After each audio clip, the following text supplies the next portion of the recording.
learningherbs.com and Mountain Rose Herbs. Welcome to Herbal Basics. Today we're going to make lip balm. We all know what lip balm is and what we use it for, so we'll just cut to the chase. What's cool about making your own lip balm is that you get to choose the healing herbal infused oil that you want to use. In a previous lesson on making herbal oils, we made a comfrey oil that we turned into a salve.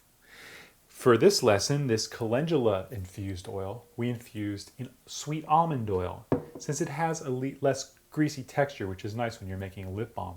So get out that calendula infused oil that you made in that other lesson, previous Herbal Basics lesson. And if you didn't do that, you can always get some calendula infused oil from Mountain Rose Herbs. Now theirs is an olive oil, but for learning purposes, we can still use it. What's fun about lip balms is that you get to be really creative. People are used to their lip balms having different aromas or flavors or whatnot. So we're going to use this anise seed essential oil. But you can use any flavor you like. It might be a mint or even a citrus flavor. So let's get to it. So we're going to need our 1 cup of calendula infused oil. If you ended up with more oil when you made it, just make sure that it measures a cup. And if you ended up with a little less, you can top it off with a little sweet almond oil. We're going to need 2 ounces of beeswax, so whether you have these nice little chunks like this, which are measured out to 1 ounce each, or if you have a block, chop off 1 ounce, or maybe you're using shavings, whatever kind of beeswax you're using, just make sure we have 2 ounces. So we have 2 ounces by weight of beeswax, we have 1 cup by volume of infused oil. And also we have our containers. You can use these cool lip balm tubes that we have, or you can even use any old tin. You can get all this stuff in Mountain Rose Herbs, of course. And so the process is just like salve making, you'll notice. But there's one important difference, and we'll tell you that in a minute. So you're going to start here by just making sure that your containers are all prepared, that your tubes are lined up without lids, or your tins are laid out without lids, because we're going to, if you looked at the salve lesson, it's the same principle. We're going to be pouring our lip balm liquid into these tubes, and we have to act quick when we do it. So have your tubes ready. And just like our salve lesson, we put the wax right in our double boiler, 2 ounces. Now you don't need a double boiler.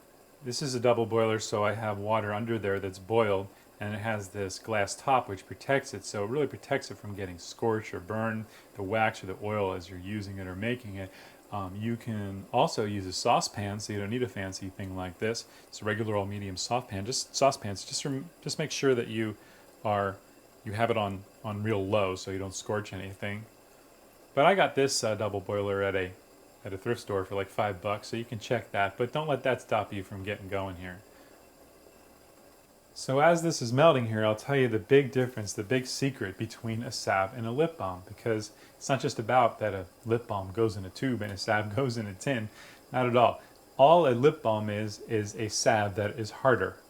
You can even use a regular old salve as a lip balm too if you want. There's nothing saying that you can't. It's just that some people like harder consistency, like the lip balms they get in the store. So if you remember from the salve lesson, we had a 1-to-1 ratio. That was 1 cup of infused oil to 1 ounce by weight of beeswax. But all you do, the secret to a lip balm, is simply doubling the beeswax. So we have 2 ounces by weight of beeswax to 1 ounce by volume of herbal infused oil. And if you live outside US or Britain, you can figure that conversion, whatever an ounce is to milliliters or liters. Our beeswax is now melted, our 2 ounces of wax, and now we have our 1 cup of infused calendula oil. Whoa, what happened? It hardened up because the wax, we just poured it in there, it cooled the wax we melted down, pouring room temperature oil over it. So now we just have to take a chopstick or wooden spoon or whatever you want and just leave it on the heat and stir it around until it's all melted again.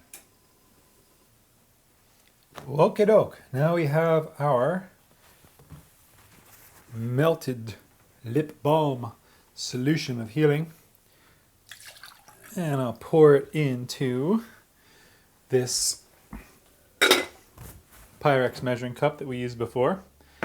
We have to add our essential oil before we start this process of pouring it into containers. And we put a couple of drops of essential oil per 1/4 ounce. And that comes out to about a teaspoon. But you know what? I'm going to add some extra in here too. Because it's lip balm, people like it a little stronger, and I didn't quite have it all in there, so I'm adding a few more drops in there. Maybe it's a 1.25 teaspoons or so for this amount, but general, if you're making a larger amount, or if you're pouring them in as you're going along, you can do that too. You can pour your lip balm into the tubes and add a few drops or 4 drops or so of per thing. Actually, each of these little tubes is a 1/4 ounce. So, since that's a 1/4 ounce, we'd only need like 2 drops or 2 or 3 drops per tube if we were doing it as we were going along. But I just mixed it all in this. I mixed it all up ahead of time so we can just be quick about it. Oops, that spilled over. That's gonna happen. Showing you real life here, folks.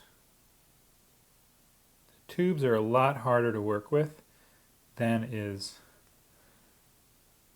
just pouring it into tins. So you gotta be a little more careful. So take a look at all that lip balm we made. In fact, if I had just used tubes, I bet you we'd have over 64 tubes of lip balm out of just 1 cup of oil.